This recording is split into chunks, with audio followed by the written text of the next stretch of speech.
नमस्कार साथियों, निर्माणवाद की दुनिया में आप सभी का स्वागत है। मैं फिर से आपके सामने लेके प्रस्तुत हूँ सीडीपी 5 का पंच, 5 शानदार क्वेश्चन, उससे भी शानदार उनकी एक्सप्लेनेशन। तो चलिए आज के बाल विकास और पेडागोजी के क्वेश्चंस देखते हैं।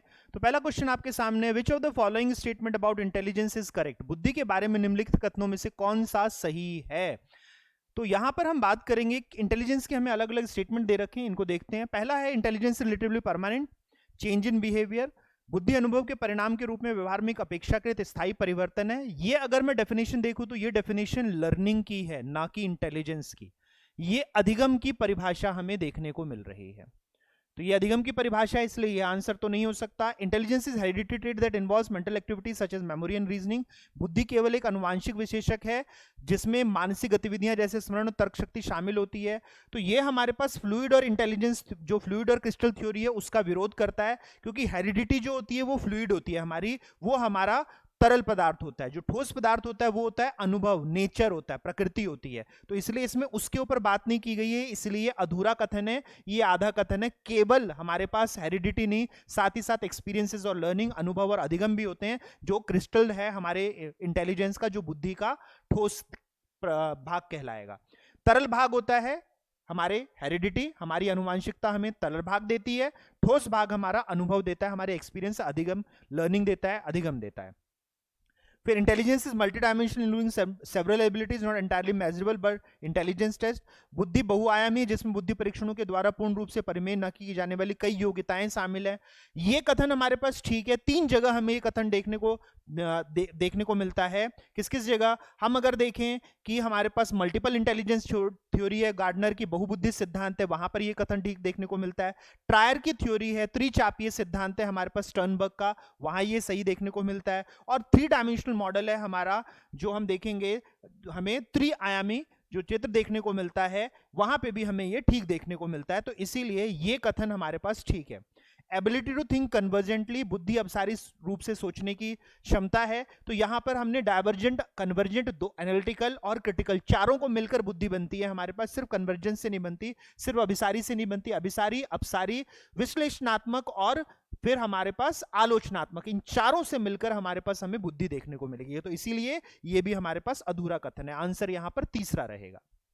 चलिए अगले क्वेश्चन को देखें।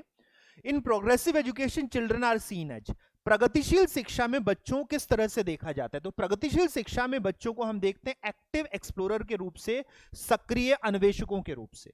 इसको हम किस रूप में देखते हैं? सक्रिय अन्वेषकों के रूप में देखते हैं। यहां पर हम जब बच्चों को देखते हैं तो निष्क्रिय, पैसिव इमिटेटर या इमेच्योर एडल्ट या फिर ब्लैंक स्लेट के रूप में, तीनों के रूप में हम नहीं देखते हैं। उत्तर यहां पे दूसरा रहेगा। अकॉर्डिंग टू लेव वाइगोस्की, लर्निंग इज, लेव वाइगोस्की के अनुसार अधिगम है। तो लेव वाइगोस्की हमारे पास सोशियो कल्चरल साइकोलॉजिस्ट हैं, सामाजिक सांस्कृतिक मनोवैज्ञानिक हैं। तो इसीलिए इनका उत्तर हमारे पास इंडिविजुअल नहीं रहेगा, पैसिव निष्क्रियता नहीं रहेगी, कंडीशनिंग अनुबंधन नहीं रहेगा। इनका उत्तर रहेगा सोशल एक्टिविटी, सामाजिक गतिविधि, क्योंकि ये सोशियो कल्चरल कंस्ट्रक्टिविज्म की बात करते हैं, सामाजिक सांस्कृतिक निर्माणवाद की बात करते हैं, जिसमें सामाजिक सक्रियता से ही बच्चा सीखता है। आंसर यहां चौथा रहेगा। चलिए नेक्स्ट क्वेश्चन को देखें। What does the cognitive domain of Bloom's taxonomy of education objectives affect in learners? तो यहां कॉग्निटिव डोमेन पूछा गया है। शैक्षणिक उद्देश्यों के लिए ब्लूम की वर्गीकरण का ज्ञानात्मक क्षेत्र किस तरफ लेके चल रहा है? तो जब हम ज्ञानात्मक क्षेत्र की बात करेंगे तो हमें यहां क्या देखने को मिलता है? ज्ञानात्मक क्षेत्र एक्यूरेसी, स्ट्रेंथ और एंड्योरेंस, ये तीनों नहीं है, थॉट्स है, विचार है। ये तीनों किसके हैं? एक्यूरेसी, स्ट्रेंथ और एंड्योरेंस, ये हैं कोग्निटिव या साइकोमोटर डोमेन के। ये कोग्निटिव या साइकोमोटर डोमेन के रहेंगे। ये हमें कोग्निटिव या साइकोमोटर डोमेन के हैं। ये क्रियात्मक या मनोगामक पक्ष के हैं, क्रियात्मक या मनोगामक पक्ष के ये हमें देखने को मिलते हैं। ये हमें इन दोनों डोमेन के देखने को मिलते हैं। चलिए नेक्स्ट देखें। Educational psychologist are more concern with the learning in, शैक्षिक मनोवैज्ञानिक निम्न में से अधिक गम के साथ अधिक संबंध रहते हैं। तो यहां पर हम क्या देखें? इनफॉर्मल है, फॉर्मल है, फिजिकल है कि सोशल है, अनौपचारिक है, औपचारिक है, या फिर भौतिक या सामाजिक। तो जब भी हम बात करेंगे एजुकेशनल साइकोलॉजिस्ट की, शिक्षा मनोविज्ञान की, तो ये फॉर्मल एजुकेशन की बात करते हैं, औपचारिक वातावरण में किस तरीके से हम शिक्षा को दे सकते हैं, फैसिलिटेट कर सकते हैं, उसके ऊपर इनका शोध रहता है। इसीलिए आंसर यहां पर दूसरा रहेगा। ये औपचारिक के लिए बात कर रहे होते हैं। तो साथियों, तो उम्मीद करता हूं कि आपने यहां पर सारे कंसेप्ट, बहुत सारे क्वेश्चंस बहुत अच्छे से समझे होंगे और इसमें बहुत सारे नए कंसेप्ट सीखे होंगे और बहुत सारे पुराने कंसेप्ट आपके रिवाइज हुए होंगे।